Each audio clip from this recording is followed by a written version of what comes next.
I would describe Way Back Love as an emotional demolition derby. If you need your dramas to have a happily ever after, you might want to rethink this one. But if you're down for an ugly cry, this one's for you. So, episode 1 opens with Hee-won looking like she hasn't opened a window since 2017, and she probably hasn't. It's dark and sad, and suddenly there's a knock at the door. She opens it. It's Ram-woo. And then, boom, time jump. This show does a lot of that. So, we're in high school now. Hee-won is all chaos.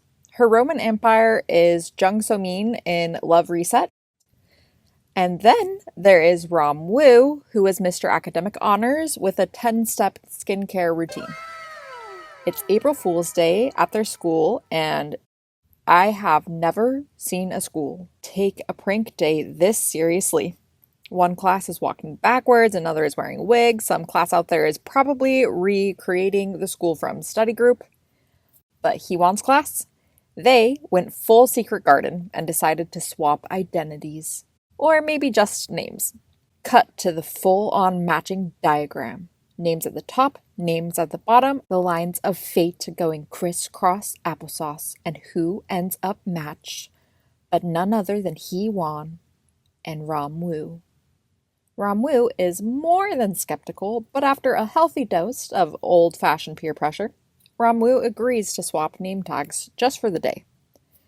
And then Hee-won becomes the menace of the century under Ram-woo's name. She fights bullies, she orders scandalous mangas like she's building a personal library, she eats all his snacks that his secret admirers give him, like, thanks, I will be having your chocolate confession today. One night, Hee-won meets up with an online seller. And who might the seller be? Ram-woo. And he gives her this random bag. She opens it, and surprise! There's a bra inside. Ram-woo claims to have brought it out for his mom without knowing what it was. Next time he will definitely be checking. So the next day, Hee-won walks into school with the same bag. And Ram-woo is like, she didn't. I mean, she wouldn't. No one's that crazy, right? Right? It's Hee-won's BFF's Tae-kyung's birthday. And Hee-won gives her the bra bag in broad daylight in the middle of school. And hey, Tae-kyung is more than happy to let her freak flag fly. So, pro tip, if you can't think of what to get your friend for their birthday, go with secondhand lingerie from a curbside transaction. Later, Ram-woo confronts Hee-won and begs her not to tell anyone about the bra. She really never had any intentions to, but she sees an opportunity and hits back with, only if we keep swapping names because your name is giving me luck and I'm not about to let that go. And he's like, okay.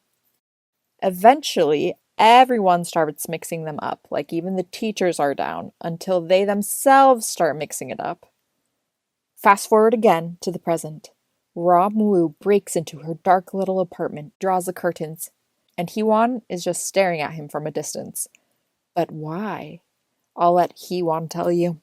근데 너 죽었잖아. 4년 전에. Yeah, he's dead. Yes, dead. Like not drama dead, where they show up alive later, like full Grim Reaper status. No, really, like he is a Grim Reaper now. That's one of the plot points here. He is a Grim Reaper. We find out that Hee-won is going to die in 1 week. Ram-woo asks her to do 10 things on his bucket list, or his post-bucket list, and then he'll leave her alone. The show starts bouncing between the past and the present like an emotional game of ping pong. 1 minute you're giggling over their cuteness, and the next you're sobbing in the dark.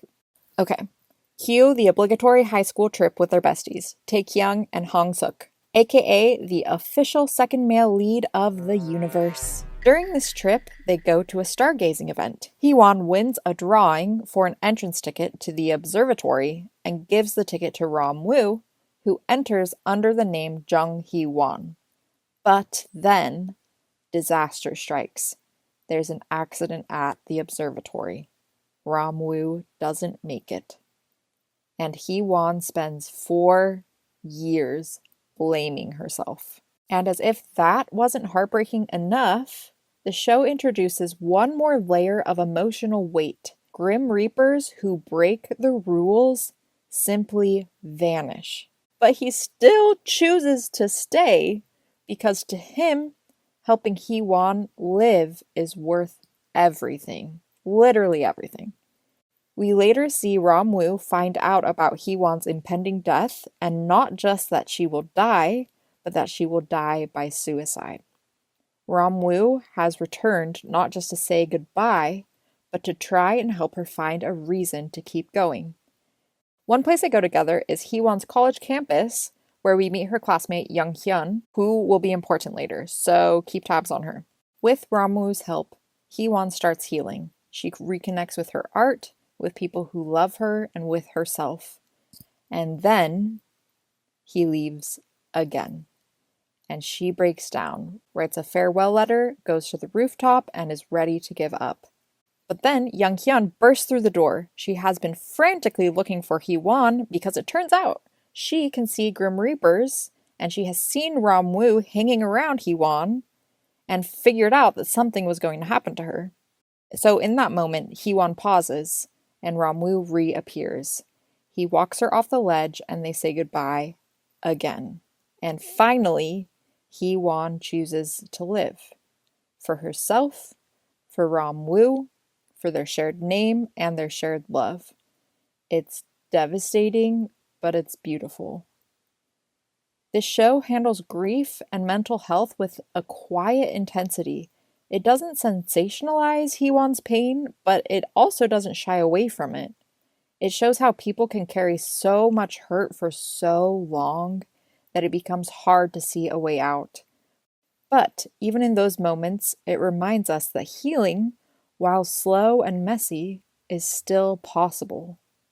Sometimes we carry people with us, through grief, through joy, through everything. But the most radical thing we can do is keep living.